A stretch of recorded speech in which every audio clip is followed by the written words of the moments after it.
அம்மாக்களின் மீன் குழம்பு. புஜ்ஜி குருவி, பன்னு கிளி, சின்ன காக்கா 3 பேருமே எப்பவும் போலவே ஊருக்கு நடுவுல விளையாடுறதுக்காக போனாங்க. அன்னைக்கு ஆகாயத்துல மேகங்கள் எல்லாம் கருக்க ஆரம்பிச்சு சில்லுன்னு காத்து வீசவும் ஆரம்பிச்சுது. இப்போ பசங்களுக்கு குளிர் இருக்கிறதுனால ஏதாவது சூடான காரசாரமான சாப்பாடு சாப்பிடணும்னு அவங்களுக்கு தோணுச்சு. 3 பேரும் ஒன்னா சேர்ந்து ஒரு மரத்துக்கு கீழே உக்காந்துக்கிட்டு இப்படி பேசிக்கிட்டு இருந்தாங்க. டே சின்னோ, பன்னு, பாத்தீங்களாடா, மேகம் எல்லாம் கருப்பாயிடுச்சு, சில்லுன்னு காத்து வீசுது. ரொம்ப நாளுக்கு அப்புறமா எனக்கு குளிருதுடா. இந்த குளிர்ல சுட சுட ஏதாவது சாப்பிட்டா ரொம்ப நல்லா இருக்கும்னு எனக்கு தோணுது. தினமும் சாப்பிடுற காய்கறி, பழம், கீரை இது சாப்பிட்டு சாப்பிட்டு நாக்கு செத்து போச்சு. அட ஆமா புஜ்ஜி, எனக்கும் கூட தினமும் இந்த கீரை குழம்பெல்லாம் சாப்பிட்டு சாப்பிட்டு ரொம்ப போர் அடிச்சிருச்சு. இப்ப இருக்கிற இந்த கிளைமேட்க்கு நல்லா சுட சுட மீன் குழம்பு சாப்பிட்டா வரும் பாரு ஒரு சந்தோஷம். நினைக்கும் போதே நாக்குல எச்சில் ஊறுது. டேய் பன்னோ, மீன் குழம்பு பத்தி ஞாபகப்படுத்தாதரா. எங்க அம்மா சரியான கஞ்ச பிஸ்னாரி. மாசத்துக்கு ஒரு தடவை மட்டும்தான் நான்வெஜ் சமைச்சு கொடுப்பாங்க. நீ மீன் குழம்பு அப்படின்னு சொன்னா எனக்கு சாப்பிடணும் போல ஆசையா இருக்கு. எப்படியாச்சும் பண்ணி இன்னைக்கு நம்ம மீன் குழம்பு சாப்பிட்டுடலாமா? அதுக்கு ஏண்டா இவ்வளவு கவலைப்படுற? இன்னைக்கு கிளைமேட் நல்லா தானே இருக்கு. நமக்கு சாப்பிடணும்னு தோணுன மாதிரி நம்ம அம்மாங்களுக்கும் தோணிருக்காதா என்ன? பேசாம ஒண்ணு பண்ணலாம், நம்ம இப்பவே வீட்டுக்கு போலாம். நான் போய் எங்க அம்மா துணி கிட்ட மீன் குழம்பு கேக்குறேன். பனு, நீ போய் சோட்டு அத்தை கிட்ட கேளு. சின்னு, நீ போய் சிச்சு அத்தை கிட்ட கேளு. அப்படி பசங்க 3 பேருமே மீன் குழம்பு செஞ்சு கொடுக்க கேட்கலான்னு சொல்லிட்டு அவங்கவுங்க வீட்டுக்கு போனாங்க. முதல்ல எல்லாரும் துணியோட வீட்டுக்கு போனாங்க. அப்பதான் துணி வீட்ல எல்லா வேலைகளையுமே செஞ்சுக்கிட்டு இருந்தா. அம்மா, அம்மா, நீ எனக்கு இன்னைக்கு ஒரு ஹெல்ப் பண்ணி ஆகணுமா? வெளியில கிளைமேட்டை பாத்தியா? மழை வர மாதிரியே இருக்குல்ல. இந்த நேரத்துல எனக்கு பன்னுவுக்கு, சின்னுவுக்கு சுட சுட மீன் குழம்பு சாப்பிடணும் போல ஆசையா இருக்கு. எங்களுக்கு மீன் வாங்கிட்டு வந்து சூடா மீன் குழம்பு செஞ்சு கொடுக்குறியா ப்ளீஸ்? அப்போ துணிக்குருவி கோவமா, என்னது மீன் குழம்பா? என் நிலைமை என்னன்னு கூட உனக்கு புரியலையா புஜ்ஜி? நீ பாத்துக்கிட்டு தானே இருக்க. எனக்கு வீட்ல ஊறப்பட்ட வேலை இருக்கு. எனக்கு ஒரு நிமிஷம் கூட ரெஸ்டே இல்லைன்னு நான் புலம்பிக்கிட்டு இருக்கேன். இப்போ நான் மார்க்கெட்டுக்கு போய் மீனை வாங்கிட்டு வந்து அதை கழுவி உங்களுக்கு குழம்பு செஞ்சு கொடுக்கணும்னா அது என்னால முடியுமா? மீன் குழம்பு இன்னொரு நாளைக்கு பண்ணி கொடுக்குறேன். ஆனா இன்னைக்கு மட்டும் என்ன டிஸ்டர்ப் பண்ணாதீங்க. இன்னைக்கு பருப்பு குழம்பு வைக்கிறேன், சாப்பிடுங்க. புஜ்ஜி ரொம்ப கவலையா, அம்மா ப்ளீஸ் அம்மா, சாப்பிட்டு ரொம்ப நாள் ஆச்சுன்னு தானே கேக்குறேன். இன்னைக்கு ஒரு நாள் சமைச்சு கொடுக்கலாம்ல? புஜ்ஜி, ஒரு தடவை சொன்னா கேட்க மாட்டியா நீ? நான் தான் சொல்றேன்ல, எனக்கு நிறைய வேலை இருக்கு, மீன் குழம்பு செஞ்சு கொடுக்க முடியாதுன்னு. சாப்பிடுறதுனா சாம்பார் ஊத்தி சாப்பிடுங்க, இல்லனா கிளம்புங்க. துணி அப்படி சொன்னது கேட்டு புஜ்ஜி கவலையோடு வெளியில வந்தா. அதுக்கப்புறம் அவங்க எல்லாரும் நேரா சோட்டுவை பார்க்க போனாங்க. அப்பதான் சோட்டு கடைக்கு வந்த சரக்கு எல்லாத்தையுமே எடுத்து ஷெல்ஃப்ல அடுக்கி வச்சுக்கிட்டு இருந்தா. அம்மா, துணி அத்தை கிட்ட போய் எங்களுக்காக மீன் குழம்பு செஞ்சு கொடுக்க சொல்லி சொன்னோம். அவங்களுக்கு நிறைய வேலை இருக்காமா, மீன் குழம்பு இன்னைக்கு செஞ்சு கொடுக்க முடியாது அப்படின்னு சொல்லிட்டாங்க. எங்களுக்கு ரொம்ப பசி எடுக்குதுமா, நீயாவது எங்களுக்காக இன்னைக்கு மீன் வாங்கிட்டு வந்து குழம்பு செஞ்சு கொடுமா. டேய் பன்னு, எனக்கு மட்டும் என்ன இங்க வேலை இல்லையா? இந்த கடையும் பார்த்துக்கணும், வீட்டையும் பார்த்துக்கணும், வீட்டு வேலை எல்லாத்தையும் பார்த்துக்கணும். இன்னைக்கு எனக்கு சமைக்கணுன்ற ஒரு தாட்டே இல்லை. இதுல உங்களுக்கு மீன் குழம்பு வேற. நானே பக்கத்துல மகி ஏதாவது குழம்பு வச்சா அதை வாங்கிட்டு வந்து சாப்பிடலாம்னு நினைச்சுக்கிட்டு இருக்கேன். வாய் முடிக்கிட்டு எல்லாரும் இங்க இருந்து போங்க. ஆனா அம்மா, நாங்க 3 பேரும் ஆசையா கேக்குறோம்ல, இன்னைக்கு ஒரே ஒரு நாள் சமைச்சு கொடுக்கலாம் இல்லம்மா? டேய், இப்ப உனக்காக கடையை மூடிட்டு வந்து மீன் குழம்பு செஞ்சு கொடுக்க சொல்றியா? வியாபாரம் வீணா போயிடாதா? போ போய் எங்கேயாச்சும் போய் விளையாடுப்போ அப்படின்னு சோட்டு சொன்னது கேட்டு பன்னு ரொம்ப வருத்தப்பட்டான். அதுக்கப்புறம் அவங்க 3 பேரும் வேற வழி இல்லாம சரின்னு சிச்சுவோட வீட்டுக்கு போனாங்க. அப்ப சிச்சு காக்கா வாசல்ல உட்காந்துக்கிட்டு நியூஸ் பேப்பர் படிச்சுக்கிட்டு இருந்தா. அம்மா, துணி அத்தையும் சோட்டு அத்தையும் ரொம்ப பிஸியா இருக்காங்க. இன்னைக்கு மீன் குழம்பு செஞ்சு கொடுங்கன்னு கேட்டதுக்கு எங்களால இன்னைக்கு முடியாது அப்படின்னு சொல்லிட்டாங்க. நீயாவது இன்னைக்கு எங்க 3 பேருக்காக மீன் குழம்பு பண்ணி குடிக்கிறியாம்மா? எங்களுக்கு சாப்பிடணும் போல ஆசையா இருக்கு. என்னது, மீன் குழம்பு வேணுமா? மார்க்கெட்ல மீனோட விலை என்னன்னு தெரியுமாடா உங்க 3 பேருக்கும்? 1 கிலோ மீனுக்கு 400 ரூபாய், 500 ரூபாய், ஏன் 1000 ரூபாய் வரைக்கும் கேக்குறாங்க. இப்போ மீனுக்கு மட்டும் இல்ல, அந்த மீன் குழம்பு செய்யறதுக்கு தேவையான எல்லாத்தையும் வாங்குறதுக்கு நிறைய பணம் செலவாகும். அவ்வளவு பணம்லாம் என்னால செலவு பண்ண முடியாது.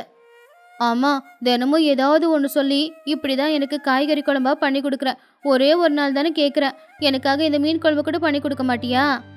டேய், காலையிலேயே பீர்க்கங்க போட்டு சாம்பார் வச்சிருக்கேன், அதை சுட சுட சாப்பாடுல போட்டு சாப்பிடு. இந்த குளிருக்கு நல்ல இதமா இருக்கும். அதை விட்டுட்டு மீன் குழம்பு பாம்பு குழம்புன்னு வந்து கேட்டுக்கிட்டு இருக்காத, உத வாங்குவ. பாவம் அம்மாக்கள் 3 பேருமே மீன் குழம்ப செஞ்சு கொடுக்க முடியாது அப்படின்னு ஒவ்வொரு காரணமா சொல்லி தட்டி கழிச்சாங்க. பசங்க 3 பேரும் ரொம்பவும் வருத்தப்பட்டு அதே வருத்தத்தோட ஊருக்கு நடுவுல இருக்கிற ஒரு மரத்துக்கு கீழே போய் உக்காந்துக்கிட்டு பாவம் அவங்க 3 பேருமே அதை நினைச்சு ரொம்பவும் கவலைப்பட்டுக்கிட்டு இருந்தாங்க. பாத்தீங்களாடா, இன்னைக்கு நம்ம ஆசையா அம்மாங்க கிட்ட மீன் குழம்பு தானே கேட்டோம், வேற என்ன கேட்டோம், ஆனா அது கூட செஞ்சு கொடுக்க முடியல. காசு இல்ல, வேலை இருக்கு, முடியல இப்படின்னு சொல்லி நமக்கு செஞ்சே கொடுக்கல. மீன் குழம்பு கிடைக்கல. ஆமா புஜ்ஜி, எங்க அம்மா எப்பவுமே இப்படிதான். எனக்கு வீட்டுக்கு போகவே பிடிக்கல. எப்ப என்ன கேட்டாலும் கடை, பிசினஸ், வியாபாரம் இப்படின்னு சொல்லியே என்னை தட்டி கழிச்சு அவங்க விட்டுடுறாங்க. எங்க அம்மாவை பத்தி நான் தனியா சொல்லணுமா? காசு செலவாகவும் முடியாது அப்படின்னு சொல்லிடுவாங்க.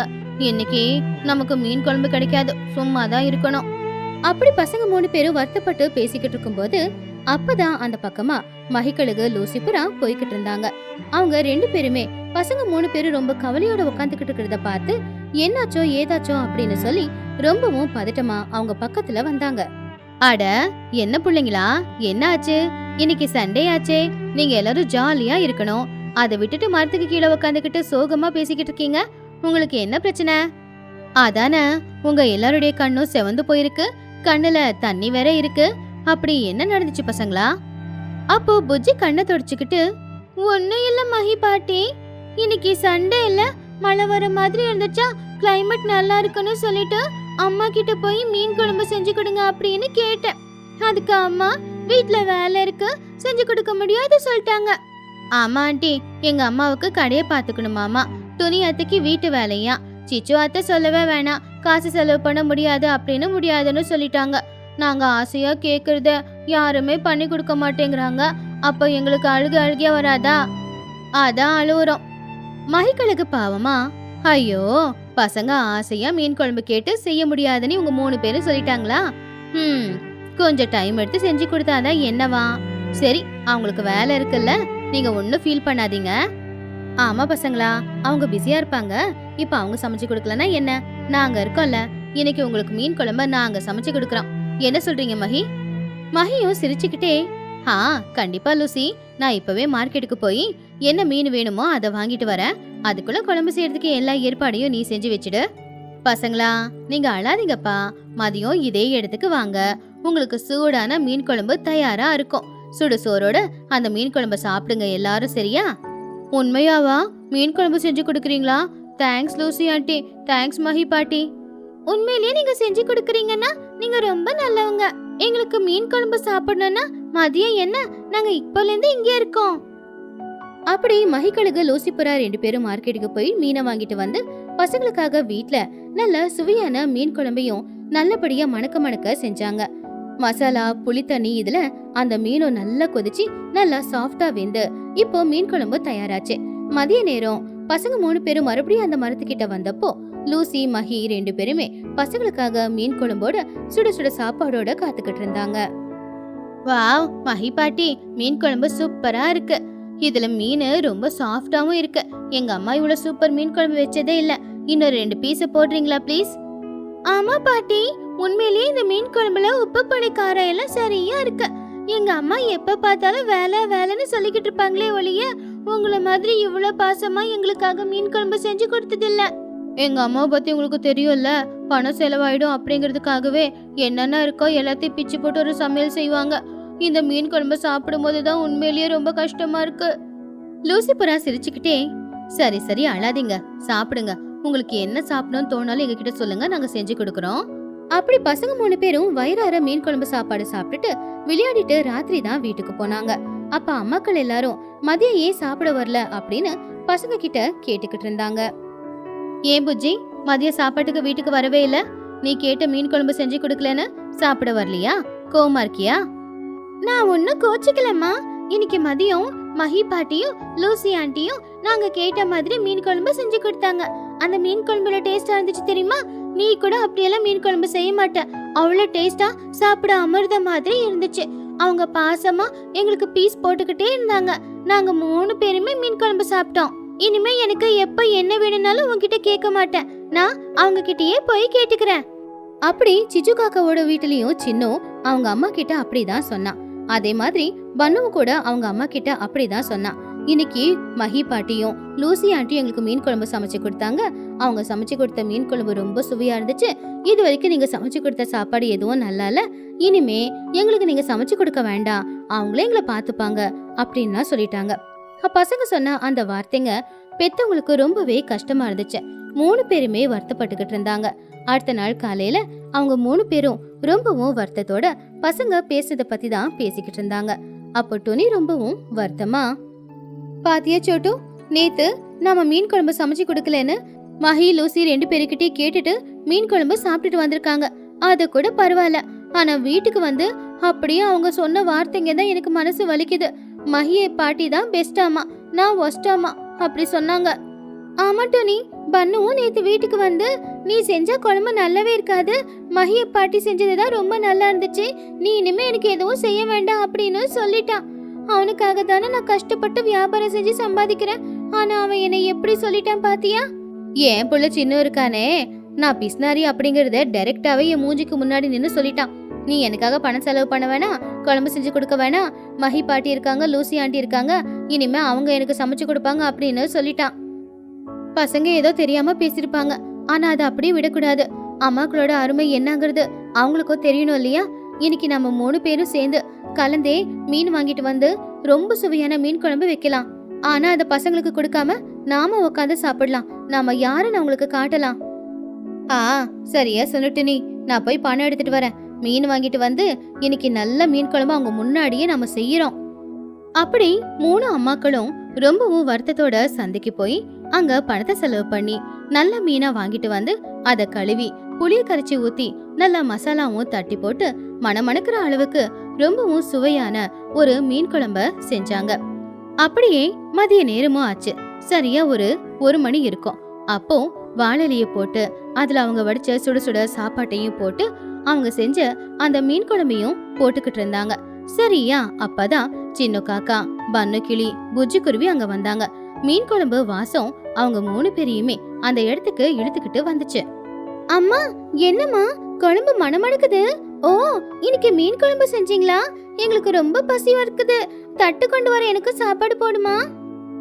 ஆமா அத்தை, எனக்கும் ஒரு தட்டுல சாப்பாடு போடுங்களேன். நேத்து சாப்பிட்ட மீன் குழம்பை விட இது ரொம்ப டேஸ்டா இருக்கும் போலயே. அப்படி பசங்க கேட்டாலும் அவங்கள பத்தி யோசிக்காம அவங்க 3 பேரும் மட்டும் தட்டுல சாப்பாடு போட்டு சாப்பிட்டுக்கிட்டு இருந்தாங்க. துணி மீன் குழம்பு சாப்பிட்டு, ஆஹாஹாஹா, எவ்வளவு சுவையா இருக்கு இந்த மீன் குழம்பு. அப்படியே பலாசால தேன்ல தொட்டு சாப்பிடுற மாதிரில இருக்கு. இனிப்பா, புளிப்பா, உப்பா, காரமா. சோட்டு, உண்மையிலே எல்லாம் பதமா போட்டிருக்கோம். இந்த மாதிரி குழம்பு சாப்பிட கொடுத்து வச்சிருக்கணும். ஆமா ஆமா துணி, பசங்களா, நாங்க சமைச்சா உங்களுக்கு பிடிக்காது இல்ல, அதனாலதான் உங்களுக்காக இன்னைக்கு சமைக்கல, எங்களுக்காக மட்டும் சமைச்சிருக்கோம், நாங்க சாப்பிடுறோம். டே சின்னோ, நான் பிஸ்னாரி இல்ல, உனக்காக நான் எதுவுமே செய்ய மாட்டேன்ல, அதனாலதான் இன்னைக்கு நான் எதுவுமே உனக்காக செய்யல, எனக்காக மட்டும்தான். இது நான் மட்டும்தான் சாப்பிட போறேன். அம்மாக்கள் சொன்னதை கேட்டு பசங்களுக்கு எல்லாம் மனசுக்கு ரொம்ப கவலையாயிடுச்சு. நேத்து ராத்திரி அம்மாக்களோட மனசு நோகடிக்கிற அளவுக்கு நாம பேசிருக்கோம் போல அப்படின்னு பசங்க மனசுக்குள்ள நினைச்சாங்க. அப்படி பேசுனது தப்பு, அதுக்கான தண்டனை தான் இதுவா அப்படின்னு நினைச்சுக்கிட்டாங்க. அப்போ புஜ்ஜி கண்ணுல கண்ணீரோட அவங்க அம்மா பக்கத்துல போய், அம்மா என்ன மன்னிச்சிடுமா, எனக்காக நீ எவ்வளவு கஷ்டப்பட்டங்கிறத மறந்து போய் ஒரு நாள் ஒருத்தங்க சமைச்சு கொடுத்துட்டாங்க அப்படிங்கறதுக்காக தினமும் எனக்காகவே யோசிக்கிற உன்ன போய் நான் தப்பா பேசிட்டேன். நான் பண்ணது தப்புதான், ஆனா நான் சின்ன பொண்ணு தானே, தெரியாம தப்பு பண்றது சகஜம் தானே, தயவு செஞ்சு என்ன மன்னிச்சிடு.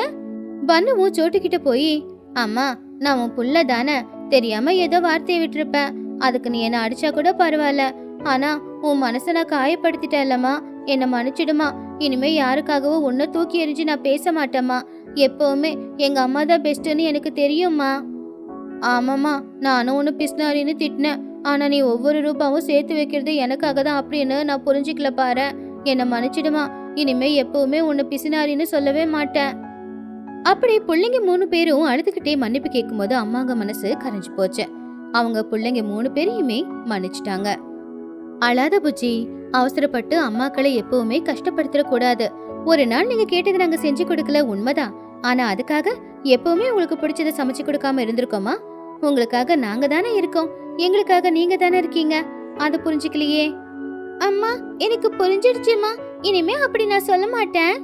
சரி சரி, தப்ப புரிஞ்சுக்கிட்டீங்கல்ல, வாங்க உட்காருங்க, வந்து உட்காந்து நல்லா சாப்பிடுங்க. ஆமா ஆமா, வந்து சாப்பிடுங்க. உங்களால எனக்கு இன்னைக்கு நிறைய பணம் செலவு. பசங்க ரொம்ப சந்தோஷமா அவங்கவுங்க அம்மா பக்கத்துல உட்காந்துக்கிட்டு அவங்க அம்மாங்க மீன் குழம்பு போட்டு பிசைஞ்சு கொடுத்த சாப்பாட அவங்க கையாலேயே வாங்கி சாப்பிட்டாங்க. இந்த கதையில இருக்கிற நீதி என்னன்னா, நம்ம பெத்தவங்களை தவிர வேற யாராலையும் நம்மள நல்லபடியா பாத்துக்க முடியாது. ஒரு நாள் அவங்க ஒண்ணு செஞ்சு கொடுக்கல அப்படின்னா அத மத்தவங்க செஞ்சு கொடுத்துட்டாங்கன்னா அதுக்காக அவங்கள நம்ம மட்டமா பேசக்கூடாது. ஆத்தங்கரையோரமா காய்கறி வியாபாரம். ஆகாயத்துல இருந்து சூரியன் நெருப்பு அள்ளி கொட்டுற மாதிரி இருந்துச்சு அந்த ஊர்ல வெயில். எப்பவுமே காய்கறி வியாபாரம் செஞ்சுக்கிட்டு இருக்கிற துணிக்குருவிக்கு இந்த வெயிலால ரொம்பவே நஷ்டம் வந்துருச்சு. காலையில மார்க்கெட்டுக்கு போய் காய்கறி எவ்வளவு ஃப்ரெஷ்ஷா கொண்டு வந்தாலும் மதியத்துக்குள்ள அந்த வெயிலுக்கு காயெல்லாம் வாடி போய் பழைய காய்கறி மாதிரி ஆயிக்கிட்டு இருந்துச்சு. ஒரு நாள் மதிய நேரம் ஊர் பஞ்சாயத்துல துணிக்குருவி, சோட்டுக்கிளி, மகிக்கழுகு இவங்க எல்லாரும் இந்த வெயிலால அனுபவிக்கிற பிரச்சனைகளை பத்தி பேசிக்கிட்டு இருந்தாங்க. அப்பா, என்ன இந்த வெயில இப்படி அடிக்குது, எனக்கு வியாபாரம் செய்யணும்ன்ற ஆசையே விட்டு போச்சு. இன்னைக்கு காலையில தான் 2000 ரூபாய் கொடுத்து மார்க்கெட்ல இருந்து காய்கறி கொண்டு வந்தேன். மத்தியானம் 2 மணி ஆவாங்கட்டியும் வாடி போய் மஞ்சள் கலர்ல ஆயிருச்சு. இந்த காய்கறியை பார்த்து யாருமே வாங்க மாட்டேங்கிறாங்க. என்னோட பிரச்சனை கூட அதான் துணி. நான் விக்கிற கேரட், வெங்காயம் எல்லாமே இதே மாதிரி தான் கெட்டு போகுது. இந்த காய்கறிங்களை என்ன பண்றதுன்னே எனக்கு தெரியல. காய்கறியை ஃப்ரிட்ஜில் வச்சா வாடாம இருக்கும். அதுக்குதான் நம்மளுக்கு வழியே இல்லையே. இதே மாதிரி வெயில் அடிச்சுக்கிட்டு இருந்தா எல்லாருக்கும் கஷ்டம்தான் துணி. காஞ்சி போன காய்கறியை சாப்பிட்டு பறவைங்களுக்கும் முடிய மாட்டேங்குது. நம்ம இந்த இடத்துல வியாபாரம் செஞ்சா காய்கறி காஞ்சிதான் போகுது. ஏதாவது சில்லுன்னு இருக்கிற இடத்த பாத்துக்கணும். துணி யோசிச்சு பார்த்துட்டு, சில்லுன்னு இருக்கிற இடத்துல வியாபாரம் செய்யணுமா? இருங்க, இப்பதான் எனக்கு ஒரு யோசனை வருது. நம்ம ஆத்தங்கரையில அங்க நிறைய மரங்க இருக்கு, அங்க நிறைய இடமும் இருக்கு. அந்த ஆலமரத்து அடியில நல்லா ஏசி போட்ட மாதிரி சில்லுன்னு காத்து வரும். நம்ம எல்லாருமே அங்க போய் எதுக்காக காய்கறி வியாபாரத்தை ஆரம்பிக்க கூடாது? அங்கேயே ஆரம்பிக்கலாமே. சோட்டுக்கிளி சந்தோஷமா, வாவ் துணி, என்ன சொன்ன? உன்னோட யோசனை நல்ல யோசனை. இந்த வெயில தாங்க முடியாம எல்லா ஜனங்களும் சாயங்கால நேரத்துல இந்த ஊரு ஜனங்க காத்துக்காக ஆத்தங்கரைக்கு தான் வராங்க. நம்ம அங்கே வியாபாரத்தை ஆரம்பிக்கலாம். நல்ல வியாபாரம் கூட ஆகும். அட ஆமா துணி, அந்த இடத்துல மட்டும் நீங்க வியாபாரத்தை ஆரம்பிச்சா காய்கறி எதுவுமே வாடி போகாது. நீங்க அங்கேயே கடையை போடுங்க, நான் ஊரு ஜனங்க கிட்ட சொல்லிடுறேன்.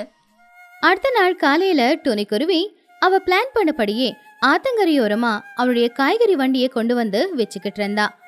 அங்க ரொம்ப சில்லுன்னு காத்து வீசுறதுனால காய்கறிங்க எல்லாமே மதியம் வரைக்குமே ரொம்ப ஃப்ரெஷ்ஷா தான் இருந்துச்சு.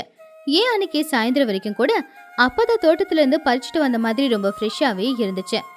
அன்னைக்கு சாயந்தர நேரம் பறவைங்க எல்லாருமே ஆத்தங்கரையோரமா வந்தாங்க.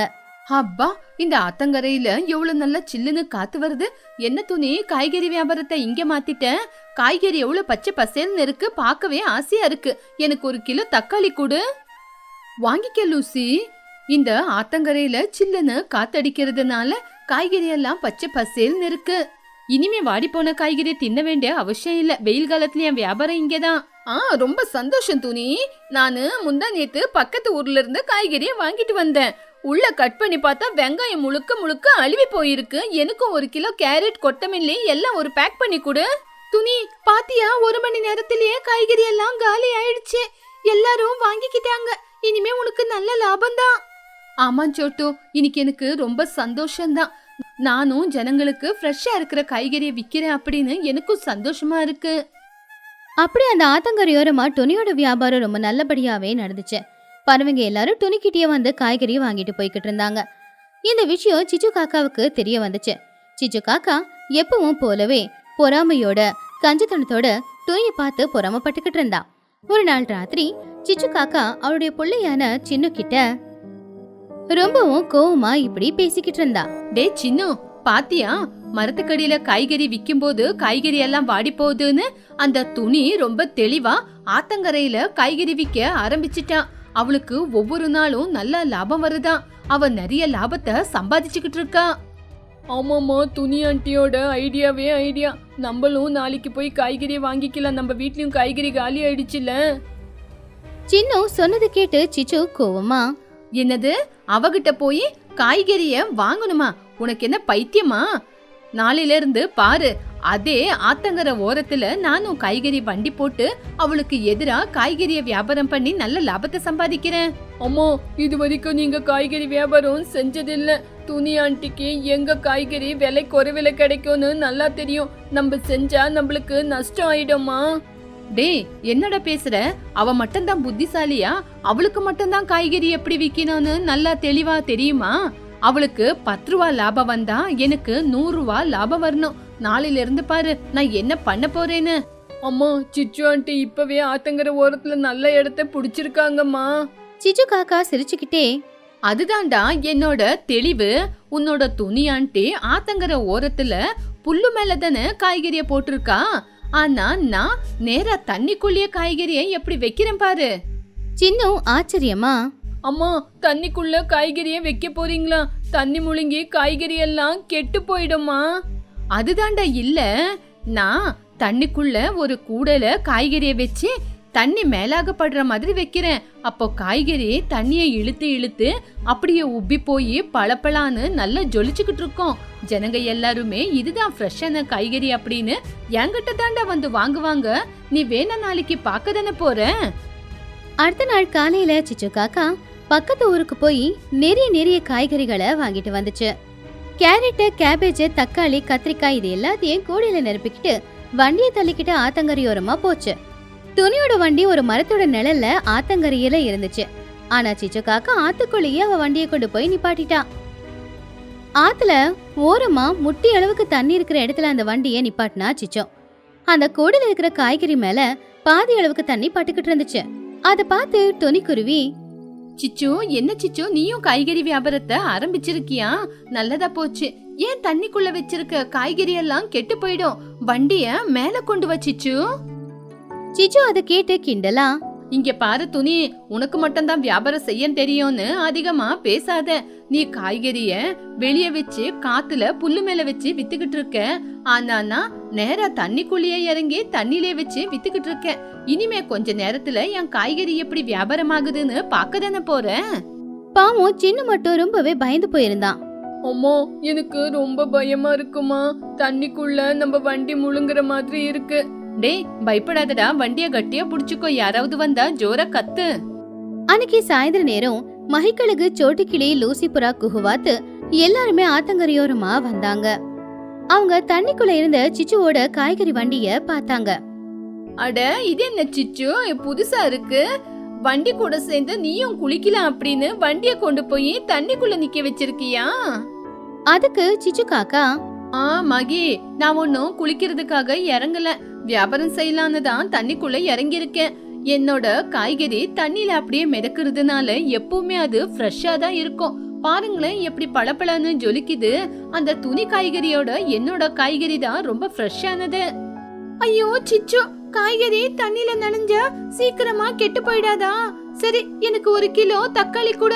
எவ்வளவு தக்காளிக்கு? 1 கிலோ தக்காளி 50 ரூபா. சோட்டு ஆச்சரியமா, அட, 50 ரூபாவா? துணி கிட்ட காய்கறியோட விலை ரொம்ப குறைவுதானே. நீ என்ன ஒரே தடவை ஏத்தி சொல்ற? இங்க பாரு சோட்டு, துணி விக்கிற காய்கறியோட என்னோட காய்கறி ரொம்ப ஹைபிரிடானது. இது தண்ணில இருக்கிறதுனால எவ்வளவு நல்லா இருக்கு பாரு. என்கிட்ட ரேட் இவ்வளவுதான். வாங்குனா வாங்கு, வாங்காட்டி போ. எப்ப பார்த்தாலும் இந்த சிச்சு பேராசப்படுற சிச்சு. அதுக்குதான் காய்கறிய இந்த விலைக்கு விக்குது. நான் துணிகிட்டயே வாங்கிக்கிறாங்க. காய்கறி ரொம்ப நல்லாவே இருக்கும்.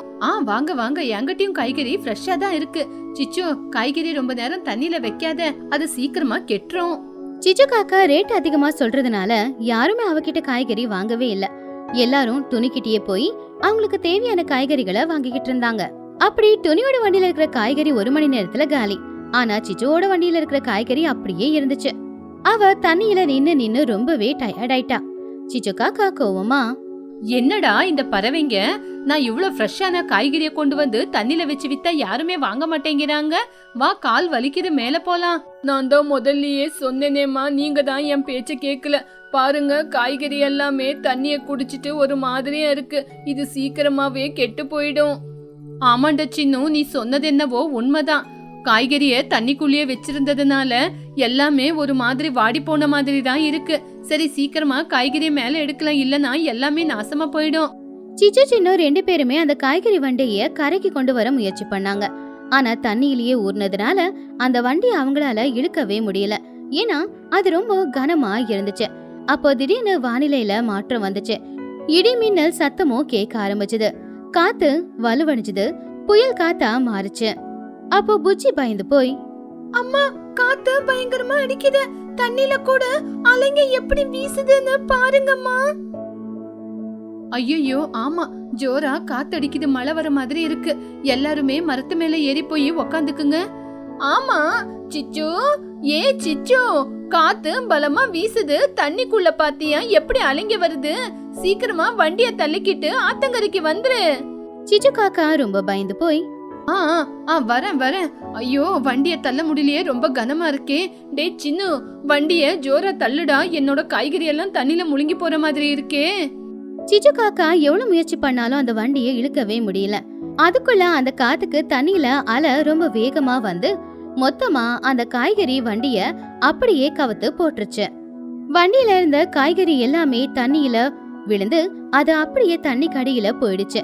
வண்டியோட சிச்சு காக்கா சின்ன காக்காவும் தண்ணியில அப்படியே குப்புற விழுந்துட்டாங்க. பாவம், எல்லா காய்கறியும் தண்ணியில அடிச்சுக்கிட்டு அங்கிருந்து தூரமா போய்கிட்டு இருந்துச்சு. அத பார்த்து சிச்சு ரொம்ப வருத்தப்பட்டா. ஐயோ, என்னோட காய்கறி எல்லாம் தண்ணில முழுங்கி போதே. என்னோட இன்வெஸ்ட்மெண்ட் எல்லாம் நாசமா போயிடுச்சே. என் காய்கறி எல்லாம் தண்ணில தேங்குதே. பாவம் சின்ன காக்கா, அம்மா, என்னால முடியலம்மா. தண்ணி ரொம்ப ஸ்பீடா அடிச்சுக்கிட்டு வருது. நம்மளோட காய்கறி எல்லாம் நடு தண்ணில போகுது. வேண்டாம், வாங்கம்மா. அப்பதான் அந்த ஆத்து தண்ணியில இருக்கிற நிறைய தவளைங்க மீனுங்க எல்லாமே வந்து தண்ணியில மிதக்கிற காய்கறிய சாப்பிட்டுக்கிட்டு இருந்துச்சுங்க. மீனு தக்காளி பழத்தை கடிச்சு உள்ள எடுத்துக்கிட்டு போயிடுச்சு. தவளைங்க எல்லாமே அந்த கேபேஜ் மேல உட்காந்துக்கிட்டு விளையாடிக்கிட்டு இருந்துச்சு. இத பார்த்து சின்ன ரொம்ப வருத்தப்பட்டான். ஐயோ, என்னோட காய்கறி எல்லாம் மீனு தவக்கலை எல்லாம் சாப்பிடுதே. ஏன் மீனுங்களா, இந்த காய்கறிய உங்களுக்காக கொண்டு வந்ததில்ல, நான் விக்கிறதுக்காக கொண்டு வந்தது. தயவு செஞ்சு என் காய்கறி எல்லாம் விட்டுருங்க. மஹி அத பார்த்து சிரிச்சுக்கிட்டே, அந்த சிச்சு பேராசப்பட்டு அதிகமா காசு சம்பாதிக்கணும்னு தண்ணிக்குள்ள காய்கறி வண்டிய வச்சுச்சு. இப்போ அந்த தவக்கல மீனுங்களுக்கு இன்னைக்கு நல்ல டின்னர் தான். ஆமா மகி, அந்த சிச்சு வாட்டர் டொமேட்டோ, வாட்டர் காய்கறி அப்படின்னு வித்துச்சுல. இப்ப அந்த தவக்கலைங்க மீனுங்க எல்லாருமே நல்ல காய்கறி, ஃப்ரெஷ்ஷான காய்கறின்னு சந்தோஷமா சாப்பிடுதுங்க. ஆமா, இது துணி வியாபாரத்தை நாசமாக்கணும்னு யோசிச்சது. இப்ப அதோட வியாபாரமே நாசமாயிடுச்சு. இத பார்த்தா எனக்கு சிரிப்பு தான் வருது. மஹிக்கழகு, குஹுவாத்து, சோட்டுக்கிளி, லூசிபுரா எல்லாருமே தண்ணியில விழுந்திருக்க சிச்சுவை பார்த்து சிரிச்சுக்கிட்டு இருந்தாங்க. ஆனா பாவம் சிச்சு மட்டும் அழுதுகிட்டே இருந்தா. காய்கறி எல்லாம் வீணா போயிடுச்சு அப்படின்னு அவ ரொம்ப வருத்தத்துல இருந்தா. அப்போ அவங்களுடைய நிலைமைய பார்த்து துணிக்கு மட்டும்தான் கொஞ்சம் வருத்தமா இருந்துச்சு. சிச்சு, அழுவாத சிச்சு. மத்தவங்க வியாபாரத்தை கெடுக்கணும்னு நீ யோசிச்ச. இப்ப பாத்தியா, உன்னோட வியாபாரமே கெட்டு போச்சு. இப்படி எப்பவுமே மத்தவங்களுக்கு துரோகம் பண்ணணும்னு யோசிக்க கூடாது. சரி வா, எல்லாரும் சேர்ந்து வண்டியை இழுக்கிறோம் இரு. சிச்சு காக்கா அழுதுகிட்டே, ஆமா துணி, எல்லாரும் என்ன மன்னிச்சிடுங்க. உன்னோட வியாபாரத்தை நாசமாக்கணும்னு, உன்னோட லாபத்தை கெடுக்கணும் அப்படின்னு நான் இந்த மாதிரி வேலையை செஞ்சேன். அந்த கடவுள் எனக்கு சரியான தண்டனைய கொடுத்துட்டாரு. இனிமே பக்கத்துல இருக்கிறவங்க நல்லா வியாபாரம் பண்றாங்கன்னு நான் வைத்தறிச்சல் படமாட்டேன். என்ன மன்னிச்சிடுங்க. எல்லாரும் சேர்ந்து சிச்சு காக்காவோட வண்டிய கரைக்கு கொண்டு வந்தாங்க. அதுக்கப்புறம் சிச்சு காக்கா எல்லாருக்கும் நன்றியை சொல்லிட்டு அங்கிருந்து போயிட்டா. அதுக்கப்புறம் எப்பவும் போலவே துணியோட காய்கறி வியாபாரம் ரொம்ப நல்லபடியாவே நடந்துகிட்டு இருந்துச்சு. எல்லாரும் அவகிட்ட தான் வந்து காய்கறி வாங்கிக்கிட்டு இருந்தாங்க.